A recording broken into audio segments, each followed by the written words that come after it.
The first day UCLA returned from the offseason, Kiki Rice could see Lauren Betts was different. She hadn't overhauled her game or developed a new shot. The All-American center hadn't needed to.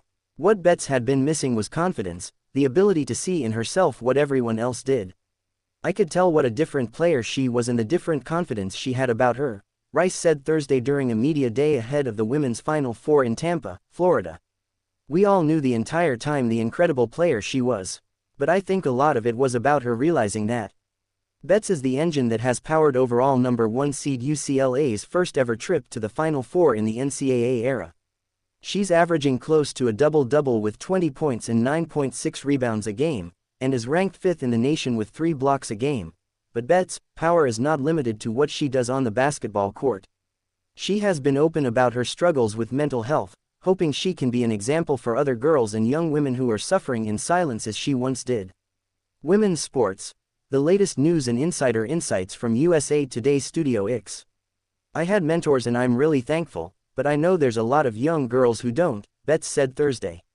For me to be an outlet and to kind of validate their feelings and to know there's someone out there who is dealing with the same thing that I am I think, is just really important. Opinion. Why brutal loss to rival USC just might have saved season for UCLA. It has never been easy to be a kid who is perceived as different. Betts, the daughter of a former professional basketball player, was already 5'6" in 3rd grade, and remembers being mocked and gawked at because of her height. She is 6'7" now. But our online culture, social media in particular, has made the cruelties and comments exponentially worse. It wasn't just the kids in her class or the people at the mall who made Betts feel small, it was cowardly people who tore her down from the safety of their keyboards.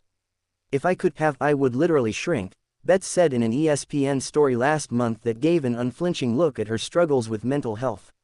Or I would become invisible so that no one could see me. I just was so tired. Those close to Betts could see the toll it was taking. She left Stanford after her freshman year because of what she described as a callous atmosphere, but no one knew how bad it was until January of last year. I got into a state, the lowest state I've ever felt in my entire life, Betts told ESPN. To a point where I was like, I can't be here. I can't be here. I can't do life anymore. She had already taken a leave from basketball. A team doctor took Betts to a hospital, where she spent the night. When she was released, Betts began regular therapy and made a point of taking medication she'd been prescribed. She stopped trying to please all those doubters and naysayers and focused on herself. I always try to tell myself that I'm so much more than basketball, Betts said. I'm a daughter, I'm a teammate, I'm a sister, I'm a friend, just reminding myself that, yes, basketball is what I do, but it's not who I am at the end of the day. All of this is amazing. But when I go back home to my teammates and my family, that's really what matters to me. More. How this UCLA women's basketball star carries on family legacy with Final Four appearance.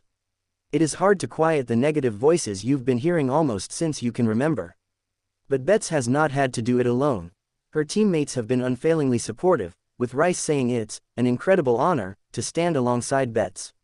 UCLA coach Corey Close, who sat at the hospital with Betts and her mother last year, altered the way she coached Betts.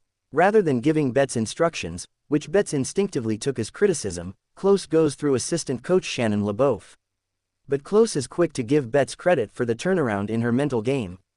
It's really the courage of her inner work that she's been willing to do, that few adults are courageous to do, Close said after UCLA's win over Ole Miss in the Sweet 16 last weekend. I think last year, she almost got too good too quick, and that's been sort of documented that was really hard. Well, she's now done all the work in this offseason to now be equipped to be that good. And I knew last year she could become that, but now she's equipped from the inside out to sustain that. The difference that Rice saw last summer is now evident to anyone who watches UCLA play. There is a fierceness that radiates from Betts on the floor, and a pride she exudes off it. Yes, people are looking at her, but she recognizes now that it's in wonder. Yes, people are talking about her, but she recognizes now that it's because she's one of the best players in the country. Mostly, though, Betts recognizes herself for who she is. And she likes what she sees.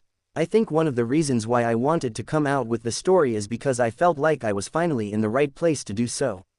I think that I just had done a lot of healing since then, Betts said. I was like, you know what? I just don't feel like I have to really hide this anymore. I think the responses that I've had since then have truly just validated what I did and what I put out," she added. "And I think the amount of love and support that I've gotten just means a lot to me." Betts has always stood tall on the court. Now she's standing tall off it, too. Follow USA Today sports columnist Nancy Armour on social media at @NRARMOUR.